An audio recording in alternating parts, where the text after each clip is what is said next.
ನಮಸ್ಕಾರ ಬಂದವರೇ, ನಾನು ಭೂಮಾಪನ ಇಲಾಖೆ ಉತ್ತರಿಸತಕ್ಕಂಥ ಗ್ರಾಮ ನಕಾಶೆಯಲ್ಲಿರ್ತಕ್ಕಂಥ ವಿವಿಧ ಖರಾಬು ಮತ್ತು ಚಿಹ್ನೆಗಳ ಬಗ್ಗೆ ತಿಳಿಸ್ಕೊಡ್ತಾ ಇದ್ದೆ.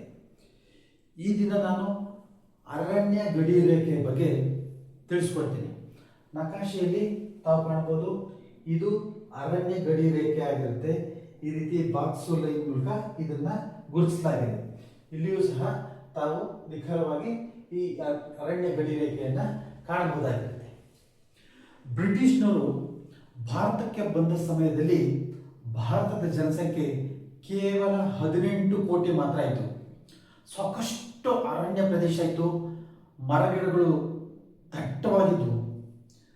ಜನಸಂಖ್ಯೆ ಜಾಸ್ತಿ ಆದಂತೆ ಮರಗಳನ್ನು ಕಡಿದು ಭೂಮಿಯನ್ನು ಹಸಿರು ಮಾಡಿ ಬೆಳೆಯಲು ಪ್ರಾರಂಭಿಸಿದರು. ಇದರಿಂದಾಗಿ ದಿನೇ ದಿನೇ ಅರಣ್ಯ ಪ್ರದೇಶ ಕ್ಷೀಣಿಸ್ತಾ ಹೋಯಿತು. ಮೂಲ ಭೂಮಾಪನ ಸಮಯದಲ್ಲಿ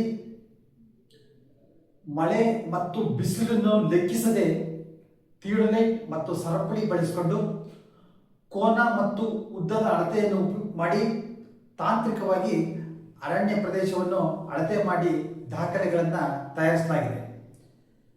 ಉದಾಹರಣೆಗೆ ಇದು ಒಂದು ಗ್ರಾಮ ನಕಾಶೆಯಾಗಿದೆ. ಇದು ಒಂದು ಅರಣ್ಯ ಪ್ರದೇಶವಿರ್ತಕ್ಕಂಥ ಗಡಿಯಾಗಿರುತ್ತೆ. ಇದನ್ನ ಈ ಬಿಂದುವಿನಲ್ಲಿ ಥಿಯೋಡಲೈಟ್ ಇಟ್ಕೊಂಡು ಈ ಸರಳ ರೇಖೆಯ ಉದ್ದವನ್ನು ಅಳತೆ ಮಾಡಿದರೆ, ನಂತರ ಇದರ ಆಂಗಲ್ ಅಂದ್ರೆ ಕೋನವನ್ನು ತಗೊಂಡಿದ್ದಾರೆ, ಈ ರೇಖೆ ಇದು ಕೋನ ತಗೊಂಡಿದ್ದಾರೆ, ಅಳತೆ ತಗೊಂಡಿದ್ದಾರೆ. ಹೀಗೆ ಸುತ್ತಲೂ ಇರತಕ್ಕಂಥ ಎಲ್ಲ ಗಡಿ ರೇಖೆಗಳ ಅಳತೆಯನ್ನು ಚೈನ್ ಮೂಲಕ ಪಡೆದು ಎರಡು ರೇಖೆಗಳ ಮಧ್ಯೆ ಇರತಕ್ಕಂಥ ಕೋನವನ್ನು ಥಿಯೋಡಲೈಟ್ ಮೂಲಕ ಕಂಡುಹಿಡಿದು ನಂತರ ಅದನ್ನು ತಾಂತ್ರಿಕವಾಗಿ ವಿಸ್ತೀರ್ಣವನ್ನು ಕಂಡುಹಿಡಿದಿದ್ದಾರೆ.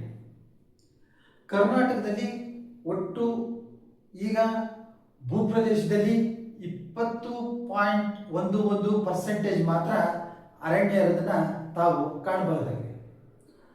ಸೊ ಅರಣ್ಯದಲ್ಲಿ 3 ವಿಧಗಳಿವೆ. ದಟ್ಟ ಅರಣ್ಯ ಅಂದ್ರೆ ಡೆನ್ಸ್ ಫಾರೆಸ್ಟ್, ಅರೆದಟ್ಟ ಅರಣ್ಯ ಅಂದ್ರೆ ಮಾಡರೇಟ್ ಡೆನ್ಸ್ ಫಾರೆಸ್ಟ್, ದಟ್ಟವಿಲ್ಲದ ಅರಣ್ಯ ಅಂದ್ರೆ ಪ್ಲೇನ್ ಫಾರೆಸ್ಟ್. ಪ್ರಸ್ತುತ ಕರ್ನಾಟಕದಲ್ಲಿ ದಟ್ಟ ಅರಣ್ಯ 4501 ಚದರ ಕಿಲೋಮೀಟರ್ ಇದೆ. ಅರೆದಟ್ಟ ಅರಣ್ಯ 21,048 ಚದರ ಕಿಲೋಮೀಟರ್ ಇದೆ.